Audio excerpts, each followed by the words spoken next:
صاحب کو تلاوت کرنے کا شرف حاصل کیا۔ اللہ رب العزت قرآن پاک میں ارشاد فرماتا ہے محمد الرسول اللہ، محمد اللہ کے رسول ہے، محمد اللہ کے رسول ہے۔ حضرات، نعت نبی کا جو اشعار میں نے پیش کیا اس میں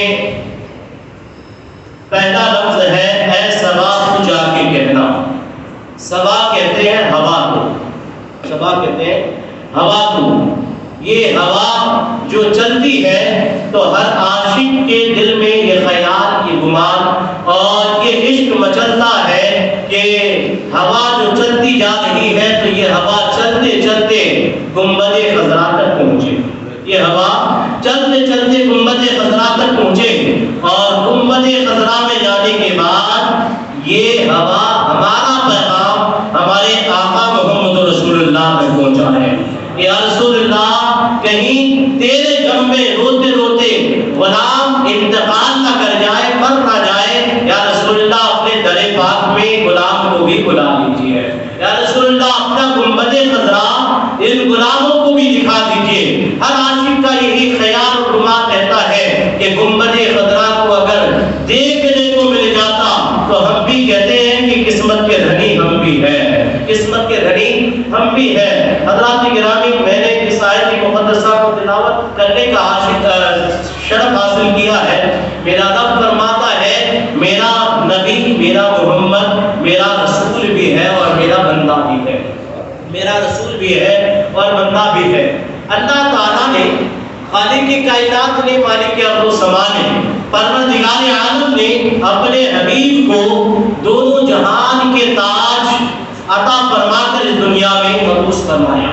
اور ہر طرح کی حکومت اللہ تعالیٰ نے اپنے پیارے حبیب کو عطا فرمایا۔ معلوم ہوا کہ اللہ تعالیٰ کے پیارے حبیب شہنشاہ بھی ہے، تاجور بھی ہے، اور ایسے شہنشاہ ہے، ایسے بادشاہ ہے میرے نبی، ایسا اللہ کا محبوب ہے میرے نبی کہ جسے اللہ تعالیٰ نے ہر طرح کی، ہر کائنات، دونوں کائنات کی، دونوں کائنات میں سے دونوں عالم کے اللہ تعالیٰ نے دولتوں کے، خزانوں کے اور چابیاں جو ہے وہ میرے نبی کو عطا فرمایا ہے، میرے نبی کو عطا فرمایا۔ لہذا معلوم ہوا کہ اللہ تعالیٰ نے اپنے حبیب کو، اپنے نبی کو شان و شوکت کے ساتھ اس دنیا میں نازل فرمایا، مبعوث فرمایا، تو ہر خوبیاں بھی کمال والی ہوگی۔ وہ کمال حسن حضور ہے کہ کمال نقش جہاں میں ہر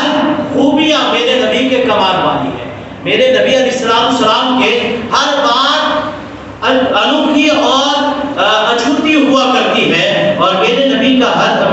کا ہر ادا جو ہے وہ امت کے لیے درس ہوا کرتا ہے۔ اسی لیے اللہ حضرت فرماتے ہیں وہ کمال حسن حضور ہے کہ گمان نقش جہاں نہیں، یہی پھول خار سے دور ہے اور یہی شمع ہے کہ دھواں نہیں ہے۔ حضرات گرامی غور کریں، اللہ کے پیارے رسول صلی اللہ تعالیٰ علیہ وسلم نے ارشاد فرمایا، صحابہ کرام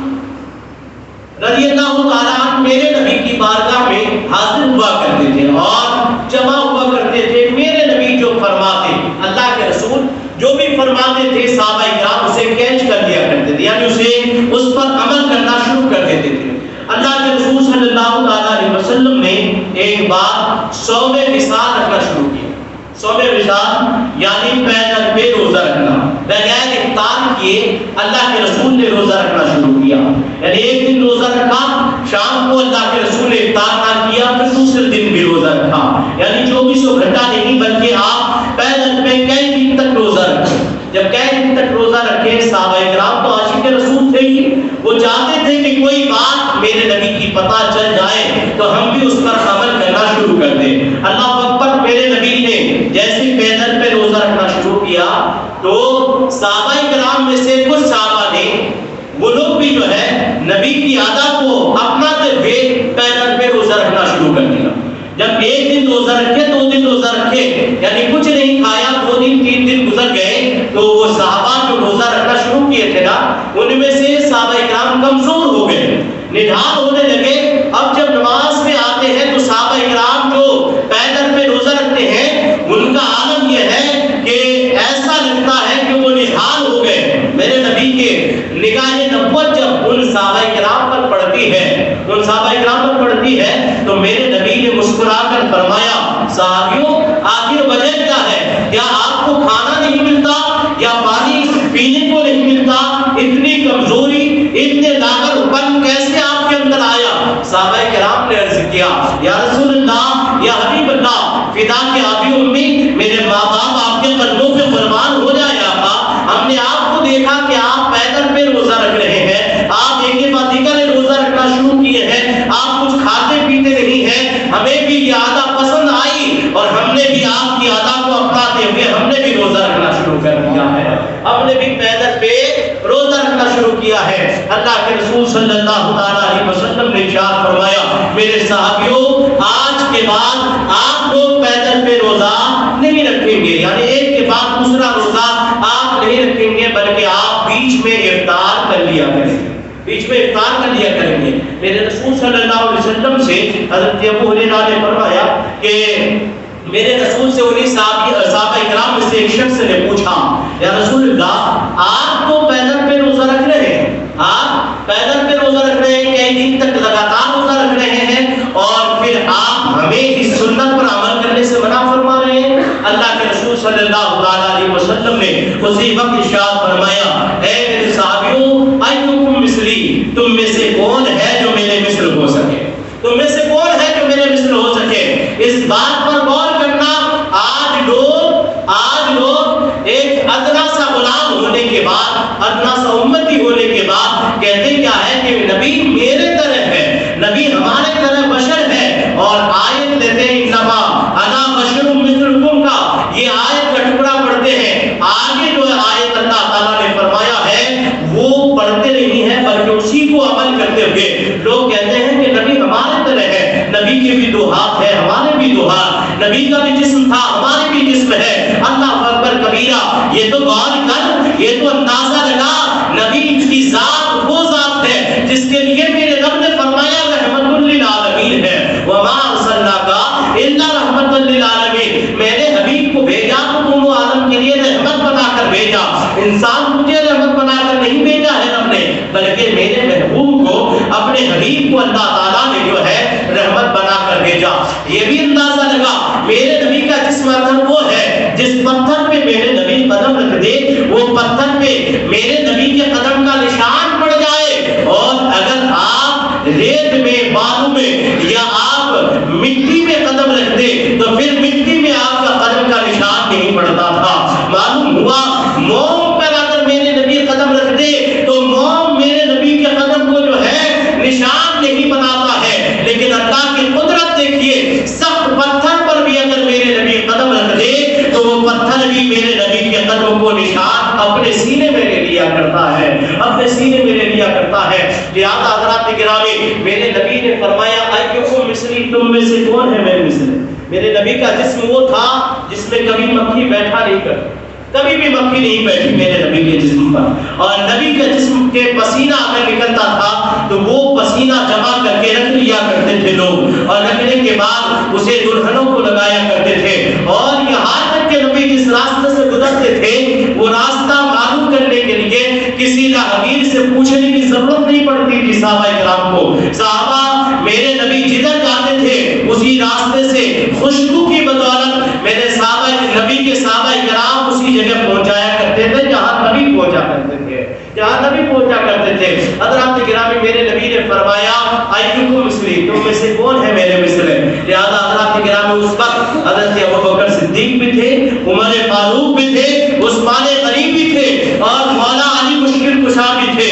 لیکن ان میں سے کوئی نے نہیں کہا کہ یا رسول اللہ ہم آپ کے ساتھ رہتے ہیں، آپ کی اداؤں پر اپنا عمل لاتے ہیں، یا رسول اللہ ہم آپ کے طرح ہیں، نہیں، بلکہ یہ نہیں فرمایا، بلکہ ان تمام صحابہ کرام میں سے کہا یا رسول اللہ آپ کے قدموں کے نیچے جو دھول لگتی ہے ان دھولوں کے قطرات میں سے جو ہوتے ہیں ان قطروں کے برابر بھی ابوبکر کی حیثیت بھی نہیں، عمر کی بھی حیثیت نہیں ہے، عمر فاروق کے بعد عثمان غنی نے کہا عثمان کی بھی حیثیت نہیں، یہاں تک کہ جسے میرے نبی نے بھائی کہا ہے وہ علی بھی عرض کرتے ہیں یا رسول اللہ آپ کے قدموں کے دھول کے برابر بھی یہ علی نہیں ہے، آپ کے قدموں کے دھول کے برابر برابر بھی عالی نہیں ہے۔ حضرات گرامی، معلوم ہوا میرے نبی کو اللہ تعالیٰ نے شان و شوکت کے ساتھ بادشاہ بنا کر بھیجا ہے۔ اور میرے نبی نے فرمایا، حدیث پاک میں ہے، میرے نبی فرماتے ہیں 2 وزیر میرے آسمان میں ہیں، 2 وزیر آسمان میں ہیں اور 2 وزیر میرے زمین میں ہیں۔ 2 وزیر آسمان میں، 2 وزیر زمین میں۔ اللہ کے رسول صلی اللہ علیہ وسلم نے ان وزراء کا نام بھی لیا، کہا کہ آسمان میں تو جو 2 وزیر ہے میرا، ان میں سے ایک کا نام حضرت جبرائیل علیہ السلام ہے، ایک کا نام حضرت جبرائیل علیہ السلام ہے، اور دوسرا جو میرا وزیر ہے ان میں سے ایک کا نام میکائیل علیہ السلام ہے۔ ایک جبرائیل علیہ السلام، ایک میکائیل علیہ السلام۔ اللہ کے رسول سے عرض کیا گیا، رسول اللہ آسمان کے وزراء کا نام تو آپ نے لے لیا، زمین کے وزیر کون ہے وہ بھی بتا دیجئے۔ میرے نبی نے ارشاد فرمایا، ابو بکر صدیق میرا محبوب جو ہے وہ زمین پر میرا وزیر ہے، وہ زمین پر پہلا وزیر ہے، اور میری جو مراد ہے جسے عمر فاروق اعظم کہا جاتا ہے وہ میرا دوسرا وزیر ہے۔ حضرات گرامی، غور کریں، اندازہ لگائیں کہ وزیر اسی کا ہوتا ہے جو شہنشاہ وقت ہوا کرتا ہے، جو بادشاہ ہوتا ہے، جو بادشاہ ہوتا ہے اسی کا وزیر ہوتا ہے، ورنہ وزراء کسی اور کا نہیں ہوتا۔ معلوم ہوا میرے نبی کو اللہ تعالیٰ نے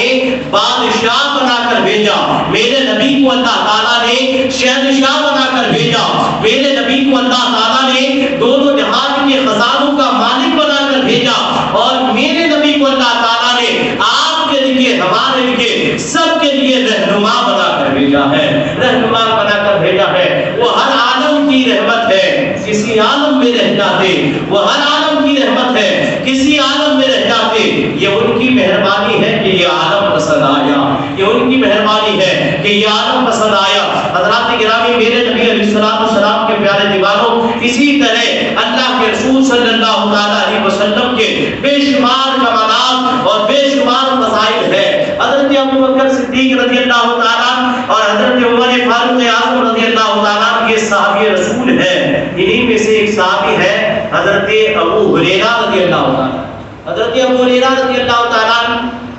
کئی دن تک بھوکے پیاسے رہے۔ جب کئی دن ہو گئے،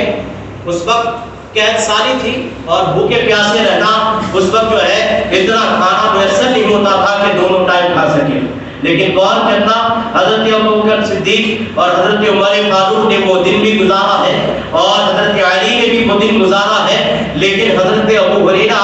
1 دن 2 دن 3 دن تک جو بھوکے رہے، کئی دن تک بھوکے رہنے کے بعد حضرت ابو ہریرہ نے کہا اب بھوک برداشت نہیں ہوتی ہے، ایسا کرتا ہوں کہ راستے میں چلا جاتا ہوں اور چوراہے پہ کھڑے بیٹھ جاتا ہوں، چوراہے راستے پر بیٹھ جاتا ہوں، جب کوئی آئے گا تو انہیں سلام کروں گا اور سلام کہہ کر جو ہے وہ سلام کے جواب دیں گے، جب وہ خیریت پوچھیں گے تو کہہ دوں گا کہ مجھے بہت بھوک لگی ہے، جب وہ خیریت پوچھیں گے تو میں کہوں گا خیریت میں کہ مجھے بہت بھوک لگی ہے۔ غور کرنا، حضرت ابو ہریرہ رضی اللہ تعالیٰ